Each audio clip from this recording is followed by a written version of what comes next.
Eu vou falar sobre os argumentos filosóficos, tá bom? Ok. Você conhece muito bem e a gente vai discutir sobre eles. Eu gosto do ontológico, conheço o argumento moral, todos eles, mas acho que o cosmológico é o melhor, com certeza, sou cientista, né?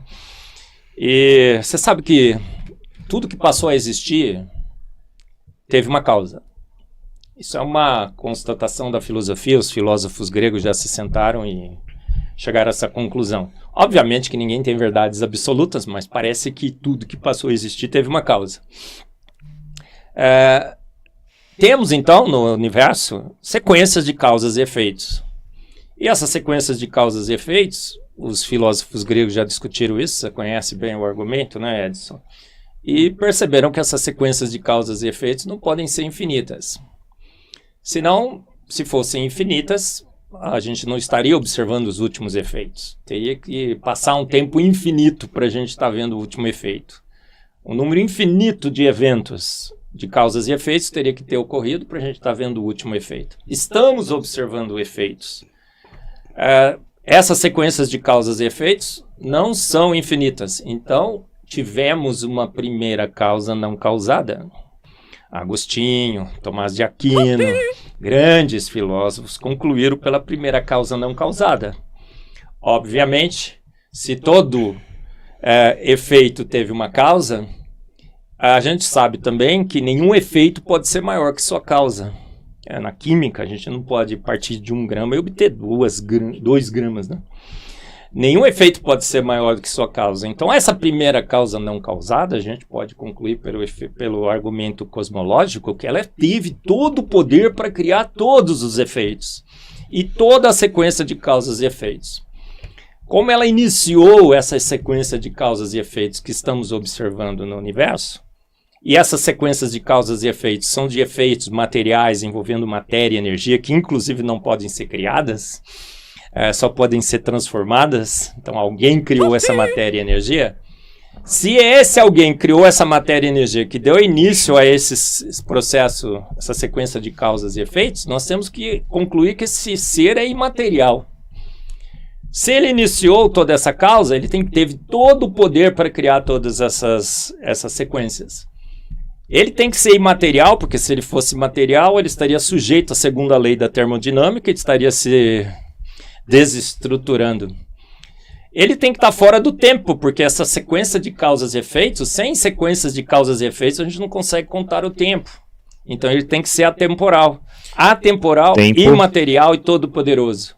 Parece, então, que por um exercício de filosofia, a gente chega à conclusão que Deus deu início a todas as coisas. Fora Deus, nessa conclusão, a única coisa que nos resta seriam as flutuações quânticas, que eu vi num debate que você crê nas flutuações quânticas. Você acha que flutuações quânticas é um bom substituto para Deus como a primeira causa não causada? 5 minutos para o Edson. Vai lá, Edson. 5 minutos do Chiu. Quando você fala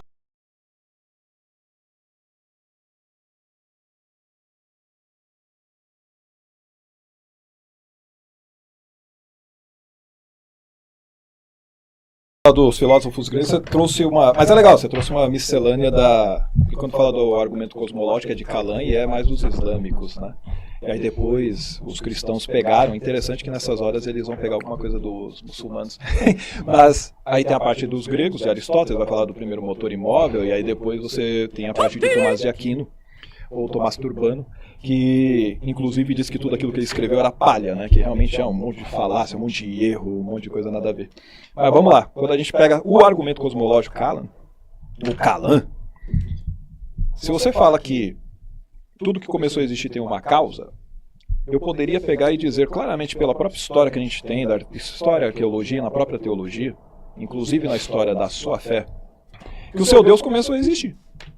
E ele é um dos mais novos. Eu até falei brevemente, né, que a gente só começou a ter qualquer tipo de evidência relacionada a algum tipo de fé e culto nos últimos mais ou menos 10 mil anos.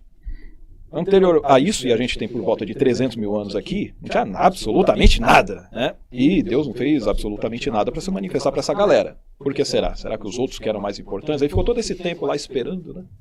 Eu só vou manifestar, passou 100, 200, 300 anos, 400 anos, 500 anos e tal, e nada. O pessoal tudo morrendo, se lascando, tá aí, nada.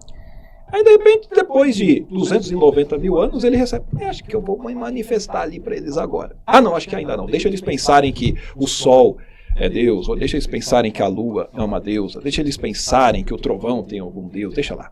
E aí, depois de mais alguns milhares de anos, ele resolveu, acho que eu vou pegar um povo, uma tribo ali da Mesopotâmia, ali, belezinha, dos cananeus, vou pegar aqueles lá e vou me manifestar para eles e dizer que eles são um povo escolhido.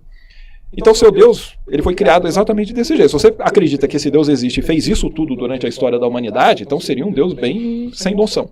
Agora, a verdade é que esse Deus só começou a surgir a partir ali, mais ou menos, a gente pode pegar do escrito da Bíblia, século VI ou VII, né, onde você começa a tentar fazer esse Deus ser único, porque antes disso ele tinha vindo de Edom e ele trabalhava dentro da ideia do panteão cananeu, que você vai pegar século XII, XIII, mais ou menos, antes de Cristo. Então você teria o Deus El, por isso Israel, você tem um Deus El, o Deus El era o principal e você tinha aí outros deuses específicos, certo? Como Asherá, que era a esposa dele, você tinha Baal e outros mais. Aí depois vem Yahvé. E Yahvé tem lá inclusive em Deuteronômio, onde você pega nos manuscritos do Mar Morto, deixando claro que você tem El como o Altíssimo, El Elyon, e ele divide a sua herança com os seus filhos. E Yahvé ficou com a porção dele, que é Jacó, que é Israel. Ou seja, o próprio El, maioral, está dividindo entre os outros deuses aqueles territórios, e por acaso, com Israel fica Javé. Então, seu Deus foi criado. Então, se ele passou a existir, esse argumento já não serve. Mas digamos que não fosse isso. Para ter causa, Heber, obrigatoriamente tem que ter tempo. Então você tem que ter antes, durante e depois de uma causa. Para criar também. Você falou que esse Deus é invisível e imaterial. Você falou que ele é atemporal. Se ele é atemporal, não tem como ele criar nada. Se ele é atemporal, ele é imutável.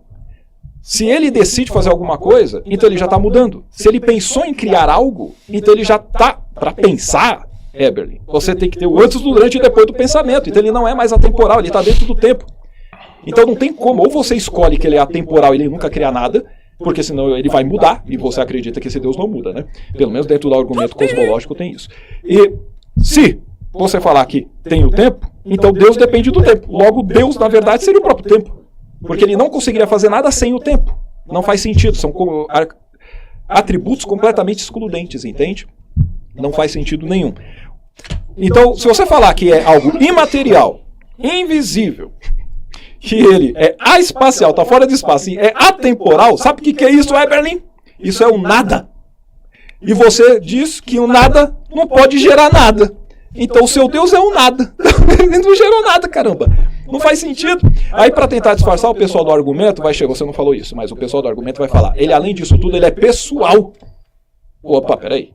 Se ele é pessoal, também exige tempo. Porque para ser pessoal eu quero me relacionar. Para eu me relacionar, quer dizer que eu sou movido por aquilo que vocês fazem.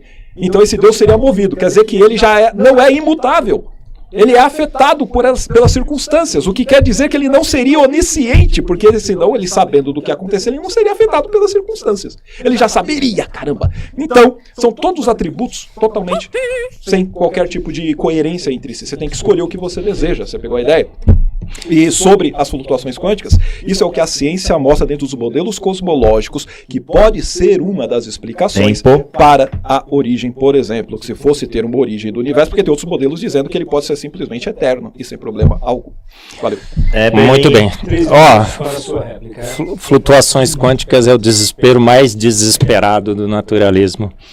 Quando você não está atolado de luz, mas ama as trevas, você apela para as flutuações quânticas. Flutuações quânticas precisam agir no vácuo quântico, no campo quântico, que não é um nada.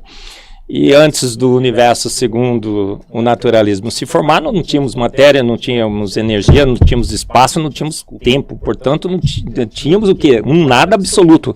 Nada absoluto não tem flutuação quântica em nada absoluto.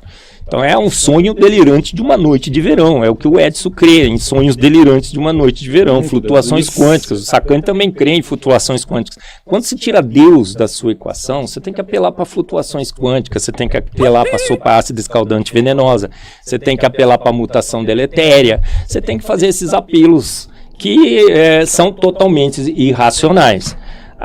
Quando o Edson fala que Deus é um nada, ele acha que toda a realidade está confinada no que a gente vê.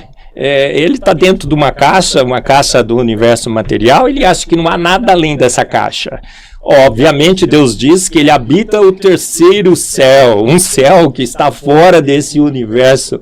É nesse Deus. Ele, quando perguntaram o nome de Deus, ele falou assim, fala que eu sou. Sabe por que ele falou eu sou, né, Edson? Porque eu sempre existi, antes de todas as coisas eu já existia. Deus habita numa dimensão diferente dessa dimensão limitada que a análise do Edson acabou de ser feita, dentro dessa limitação de matéria, energia, espaço e tempo. Ele criou a matéria, energia e espaço-tempo. Ele gerou uma nova dimensão na qual nós estamos aprisionados, e dentro dessa prisão, dentro dessa dimensão, fazemos uma avaliação totalmente equivocada sobre Deus, como a Edson acabou de falar. Então, quando a Bíblia, como ele tanto critica, começa assim: no princípio criou Deus os céus e a terra. No princípio de todas as coisas, do nosso universo material de energia, espaço, tempo e matéria, ele já existia, porque ele criou, ele já existia.